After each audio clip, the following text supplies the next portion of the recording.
All right, here we go. Money is always looking for some place to work. I'm going to read from the text, and then I'm going to comment as we go.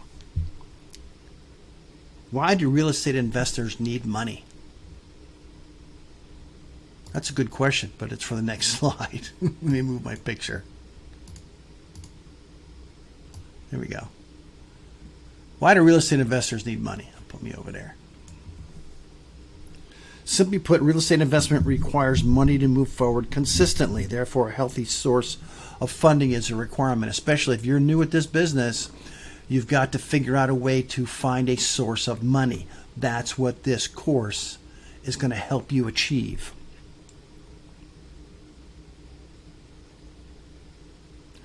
Alternatively, why does money need real estate investors? Well, the best way I could put this is the people that have money don't want to work. Although they still have bills to pay and a lifestyle to maintain, henceforth the money must do all the work.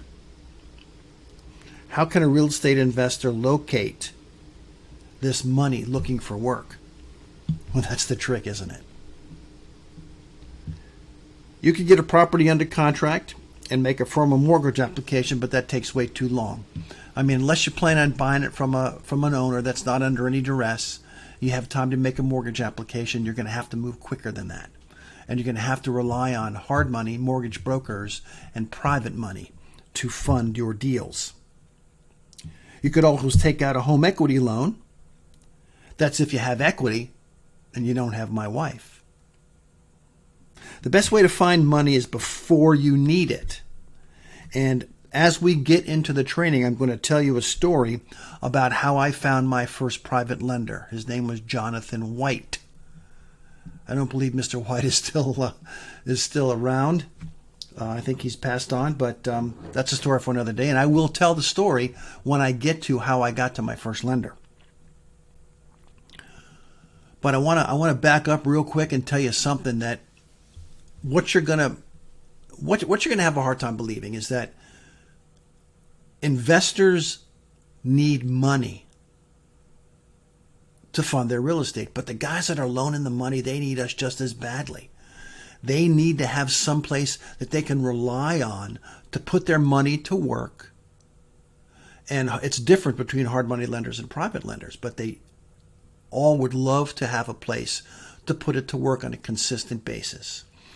And it reminds me of when I was in high school. And maybe you'll remember too. There was a beautiful girl named Elaine. And I just didn't have the, for lack of a better term, guts to go up and talk to her for fear of being rejected.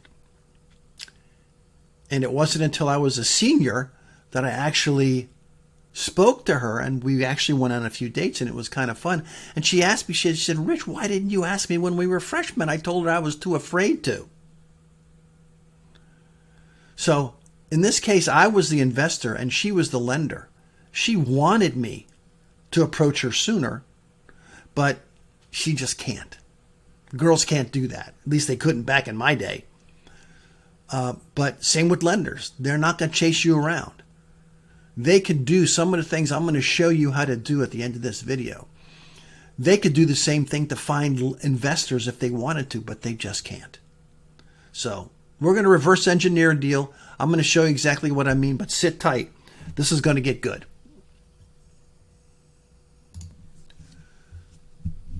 Now I'm going to read to you a list of what ifs.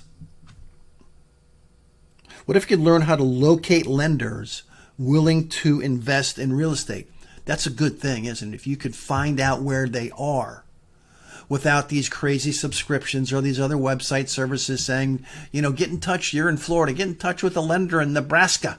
I'm sure you guys will be able to work it out. I'm sure you will. But it's so much easier to deal with someone in your hometown. And in every hometown, in every state, there's private lenders.